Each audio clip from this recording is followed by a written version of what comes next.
Hi everyone. Today we're going to be talking about chapter 11, what we know as acrylic. The book is going to refer to it as monomer, liquid, and polymer powder.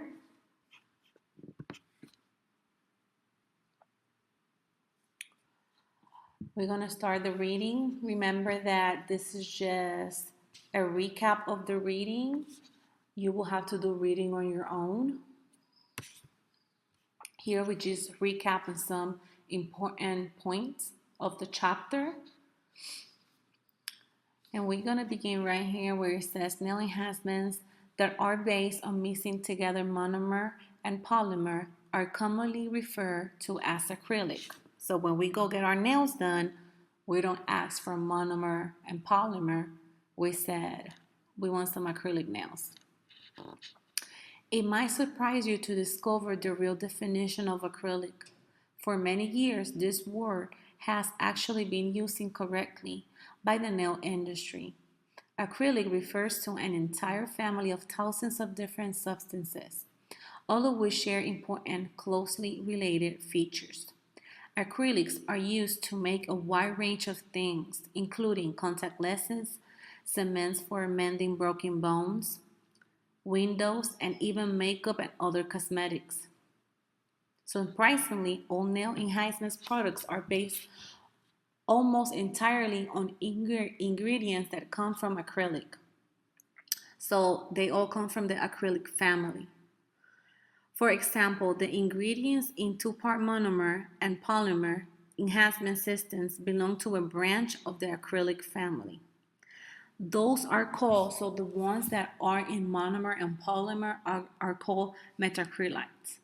In other words, acrylic is a very general term for a large group of ingredients.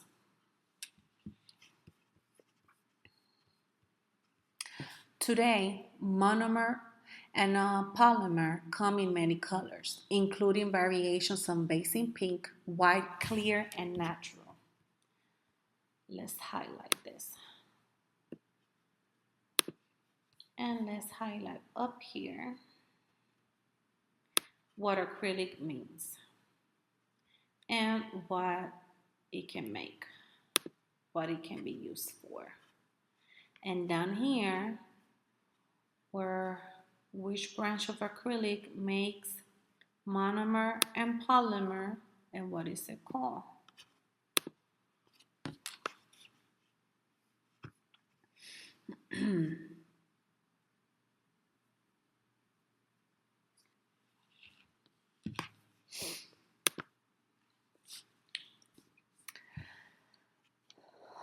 Well, next page. Liquid and powder nail enhancements are created by combining monomer and polymer, the liquid and the powder. A powder in white, clear, or pink, and many other colors to form a nail enhancement. So let's divide the word monomer and see what it means. Mono means one, and mer stands for units. So we have one unit in a monomer. Poly means many, so polymer means many units. This is important to remember.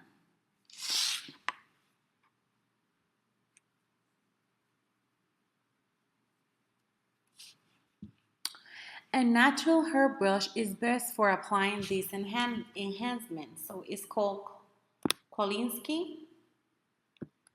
Kolinsky is natural hair. So the nail brush we use to apply what we know as acrylic, monomer, and polymer is made out of natural hair.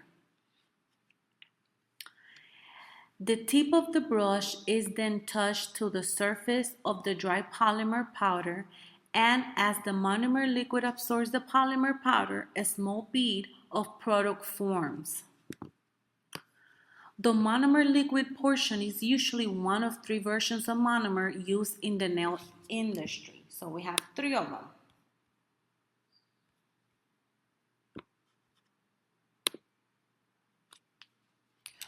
All three often contain other monomers that are used as customizing additives. So we have the MMA, this one right here, it says that MMA is not recommended for the use of nails because it's illegal in most states. And this is the reasons why we shouldn't use MMA. It says that this product do not adhere well to the nail plate. It creates the hardest and most rigid nail enhancements, which makes them very difficult to break. MMA is extremely difficult to remove, and the FDA says not to use it. This is clearly the most important reason. The FDA bases its provision on the large number of consumers' complaints resulting from the use of the MMA. So it is illegal to use.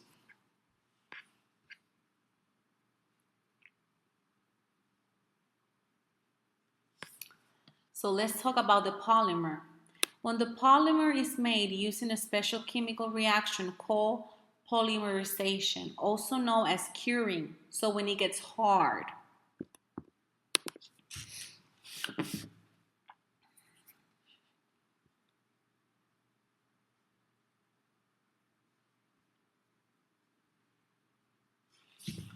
special additives are blended into both the liquid and the powder. Why? So it can work, so it can make a bead.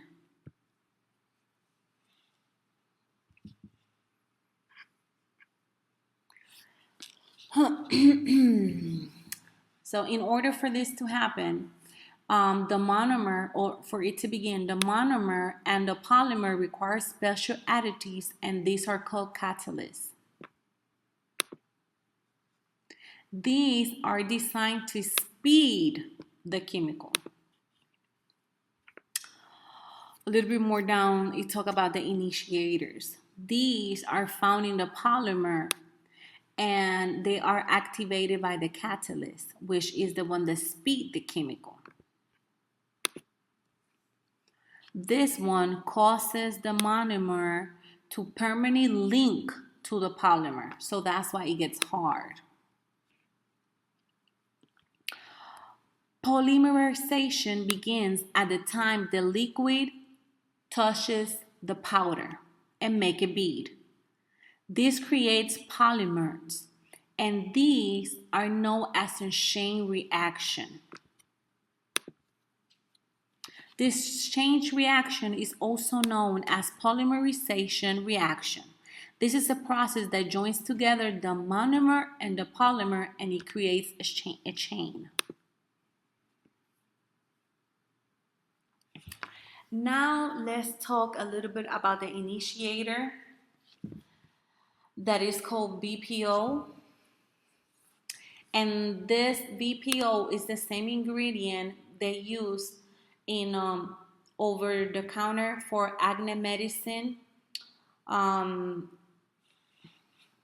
it's also said that, except that it has a different purpose in the nail enhancement products. So they also use it for the acne products. So it's an ingredient that they use in that product as well. It moved, sorry. BPO is used to start the chain reaction that leads to curing, so for the product to get hard.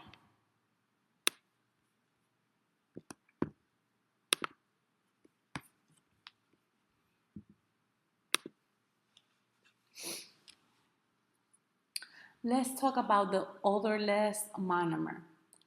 Odorless, when we hear the word odorless, we think it doesn't have a smell. It do have a smell, but it's a slightly smell. It's not as strong.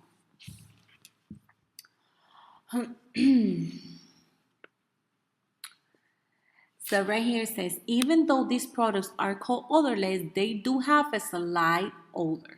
That's what I just said. Right here, they're gonna describe how it gets cured, and it says that These products do have a slightly odor and it's called low odor or odorless. Odorless products, how do you mix these? You do equal parts of the monomer and of the powder to form a bead.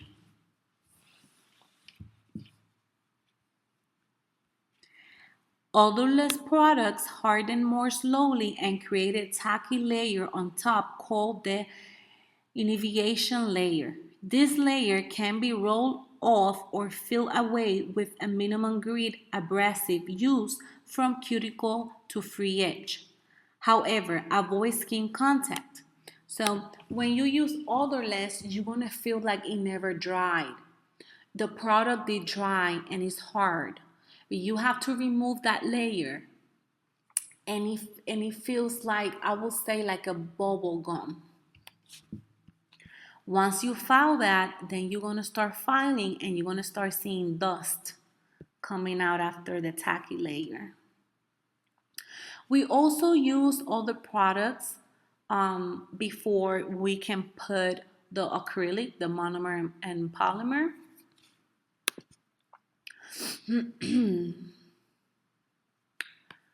So right here, we're gonna talk about the monomer liquid and the mix ratio. This is very important for us to be able to perform a good job doing monomer and polymer nails. Let's start right here with the mix ratio of dry, medium, or wet. So the beads can be in three forms, either dry, medium, or wet. To obtain a dry bead, we need equal amounts of liquid and powder.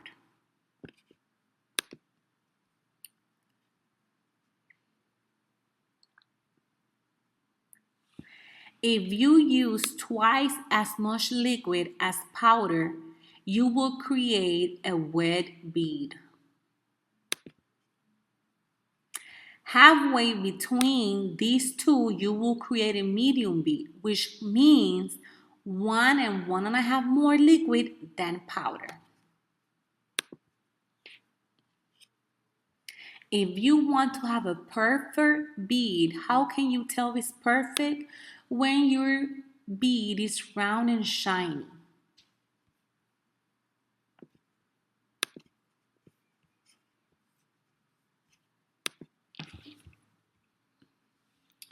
The polymer powder is available in a large container of traditional pink, white, natural, and clear. However, they are also available in a wide range of colors that mimic almost every shade available in the nail polish. Well, nowadays you can also find any color of polymer of the powder in big container as well.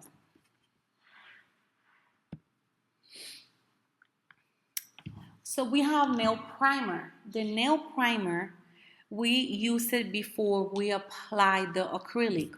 Why do we use the primer?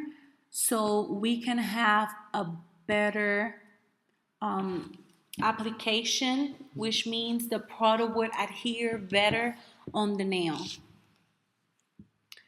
We have different types of primer.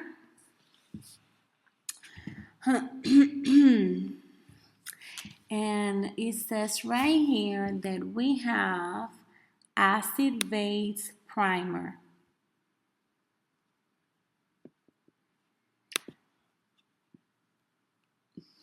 This one says that leaves the surface of the nail so the keratin layer are open, clean, and dry.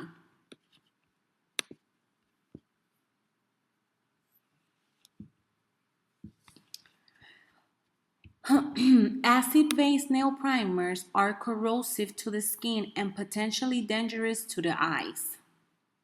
Acid-free or non-acid primers were developed due to what a acid-based nail primer could do to your skin and eyes. Acid-free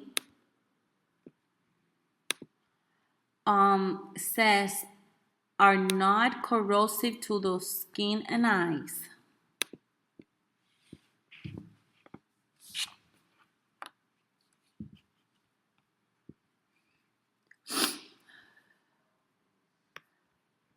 This one leave a two-side stick. It's like a two-side sticky tape.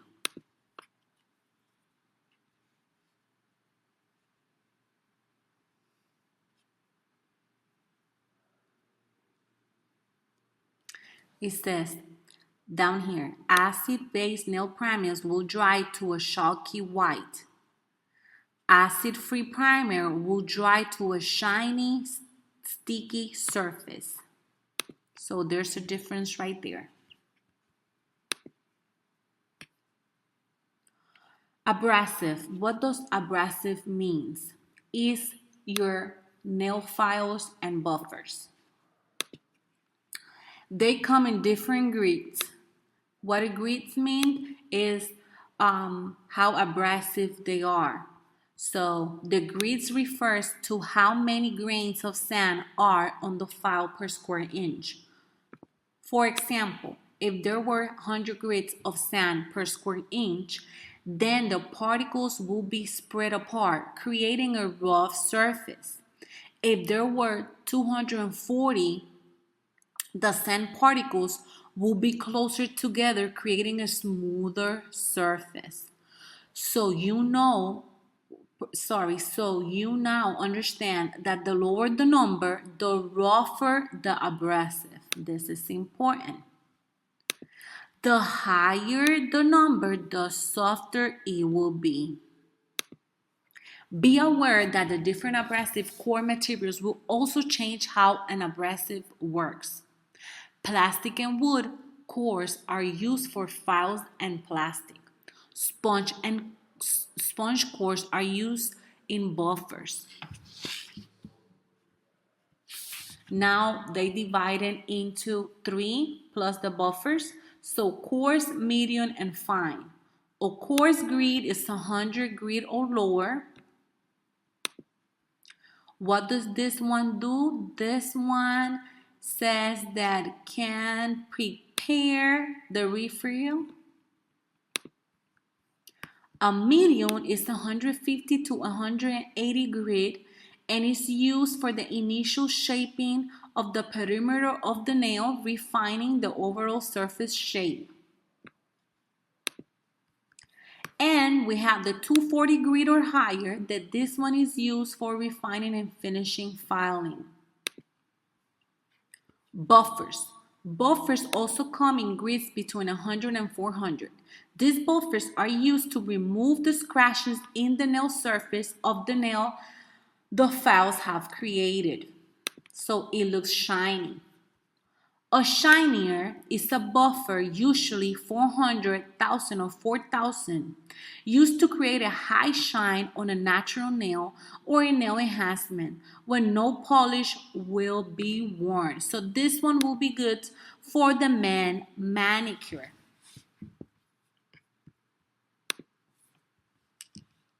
Nail tips. Nail tips or forms may be used if the guest would like to extend the length of the nails. Nail tips are there are preformed plastic nail extensions that can be attached to the nail with with glue to create length before overlaying with liquid and powder. So nail tips are preformed plastic nail extensions. Dappen dish. A dappen dish is a small glass or plastic container that holds a minimal amount of product. It might be your monomer, it might be your polymer, the liquid or the powder, but it holds that in there.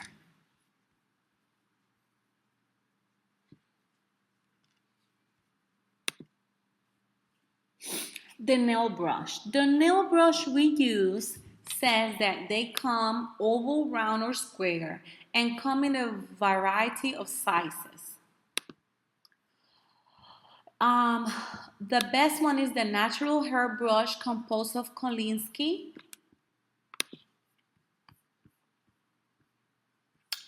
And this is the reason why we don't like synthetic. Synthetic and less expensive brushes do not pick up enough monomer and do not release the liquid properly.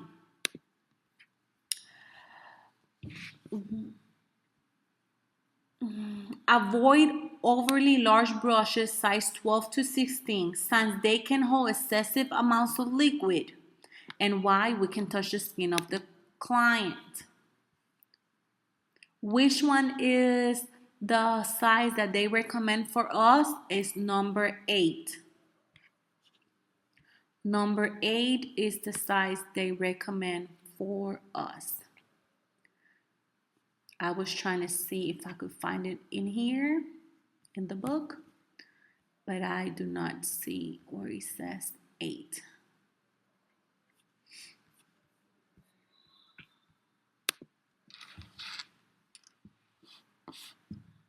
How do we maintain? Maintain means a refill. Oh, I need a refill because it's been 2 weeks. Regular maintenance helps extend the life of the beauty of the nail enhancement. If nail enhancements are not regularly maintained, they have a greater tendency to leave, crack, or break. A 2 to 3 week maintenance service is referred to as filling or backfill. This service is performed to fill the area of the new growth with new product as well as rebalance the shape of the nail. Perform any repairs needed and bring in the enhancement back to its original beauty.